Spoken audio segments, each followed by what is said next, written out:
All right, so it has been quite a long day at the doctor's office, a couple of them actually. So I need a favor from anybody that sees this. I need you to let me know if you or anybody you know has used. This is called Sprint, and it is a pain relieving device. Apparently, it sends out small electrical signals via a wire that's inserted just under your skin. The wire's like the size of a human hair. It's very small. This is something that they give to people with chronic pain, and I like the idea of it because it's not medicine, but just reading through this brochure, there's some things that you got to watch out for. You got to change the bandage quite a bit. You got to disconnect it to take a shower. You cannot take a bath. You cannot swim. There's certain activities that you just cannot do. You can't get a MRI or which I know I have one of those coming up very soon.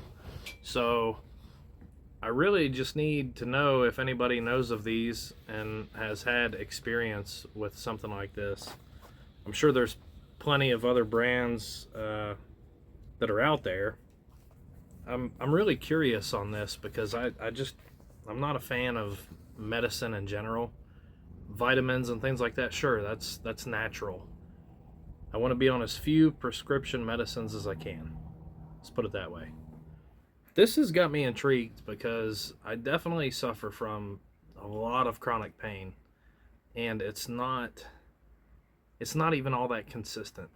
So, one day it's here. I mean, I'm always very, very tight in my chest, very short on my breathing because it's painful. It feels like somebody's got, something wrapped around me, and it's like a boa constrictor. It's wrapped around me and it's squeezing really, really tight.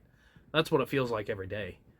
But some days it's like my feet kill me. Just walking, it feels like I'm walking on broken feet. And if I have a way to deal with the pain that's not drug, I mean, of course I'm interested. Yeah, absolutely. I am kind of desperate for pain relief in a way because, whatever I take now just isn't lasting, and it's affecting quality of life.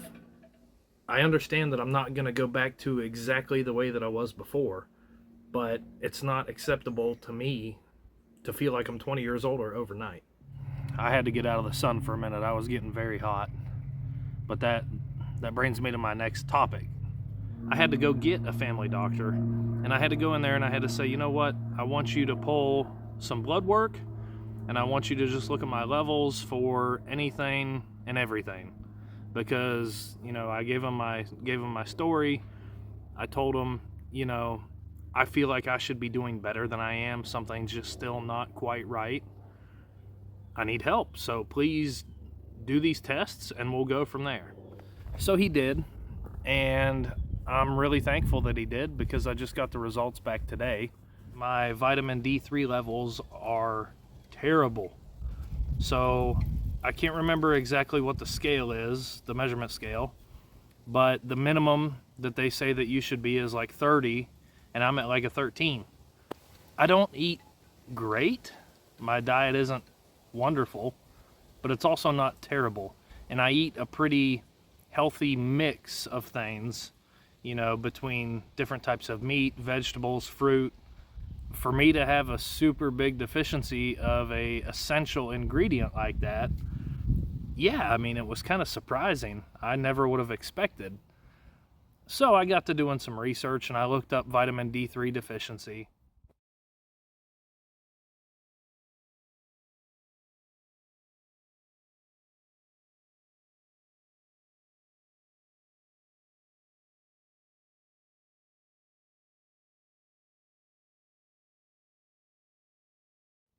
When I look at all these symptoms that people report of vitamin D deficiency, I'm just sitting there checking boxes like, yep, that's me. Yes, yes, yes, yes, yes. But again, it's an essential vitamin. So that basically means, when something is essential, it's not, oh, you should have it. No, you you basically die if you don't have it. I mean, and this vitamin D is really no different. So yes, I do have some.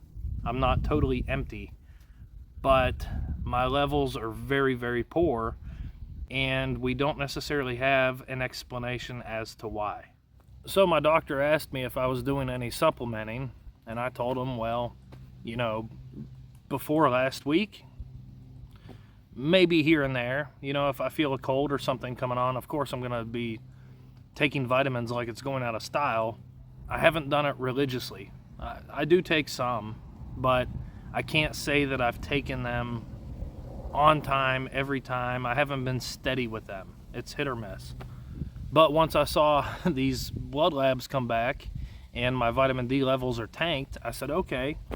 I immediately went to the store. I found some good high quality 10,000 IU, which is a pretty good helping. The family doctor he went ahead and prescribed me a 50,000 IU pill that I believe he said I'm going to take it once a week, just to try to really boost and get those levels back up there because they're so low. Because just like I told him, I said, Doc, you know, I don't want to do prescriptions. I don't want to do drugs. I want to do things the right way, which means natural diet, exercise, vitamins, certain foods that that's how I want to approach this. I don't just want to do drugs and things like that. But he also checked A1C, cholesterol, glucose. He ran a whole panel of tests, and for the most part, things look pretty normal. So I'm going to do whatever I can to try to get these levels up.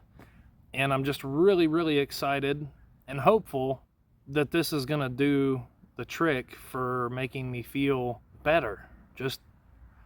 I want my quality of life to be there. I don't want to be a zombie by the time I get home from work. You know, I just want to be able to, I understand that I might hurt and I might have some pain, and I'll probably never breathe the same way that I used to. I'll probably always get somewhat out of breath faster because my lung capacity is just not what it used to be. That's fine. That's perfectly fine. I just don't want to be exhausted all the time. I don't want to be having all these weird aches and pains, and I mean, they're bad. They're not just minor, like, they're rough. And my body fights it and fights it and fights it, and it runs out of energy, and it's a vicious cycle that never stops. So if I can get that squashed, at least somewhat, I feel like this is going to be a big success. It's something that we should have in our foods, but go look at the labels on your foods. Nothing has vitamin D in it at all. Milk does, but in all honesty, it's really not that much. Look at these things that, you know, are natural, whole things. Think about the food pyramid when you were growing up and you were in elementary school or middle school, whatever. Think about that food pyramid. That's not something that's really talked about or even discussed today. It's all about, oh, how many calories is it? Okay, well, it's low calorie. Great, but what's in it? Is it just fake sugar, or is it real sugar? Or is it, you know, those chemical things that are definitely not good for us? It's mostly what it is. It's all GMO chemical crap. So I'll try to keep updating every so often. Again, just to document my journey with this whole vitamin D thing. And I'm hoping that it's going to do something decent. That's all I need, is I just need a little bit of quality of life back, and I'll be perfectly happy. So stay tuned. If you're not subscribed, well, you know, it's a free thing that helps me a lot. And I promise it's not like my face is going to take over your YouTube when you open it up. But it does help my stories get exposure to the world, because the system basically sees that people are interested in this. So if you don't mind, I would really appreciate if you did subscribe, like the video, and again, please leave a comment on that device. If nothing else, just leave me a comment if you've had anybody that's had any type of interaction with one of these devices. Thank you guys for watching, and I will see you next time.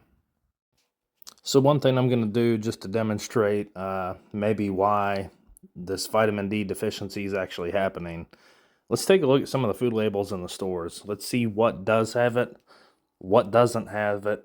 So I'm just going to, keep my eyes open and document what I find, because when you actually start to pay attention, you're going to notice some curious things about the food that we have on our shelves in the stores, and maybe it causes problems.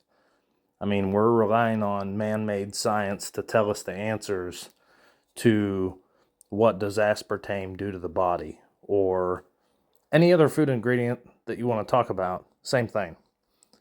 Are we going to trust God science, or are we going to trust man science?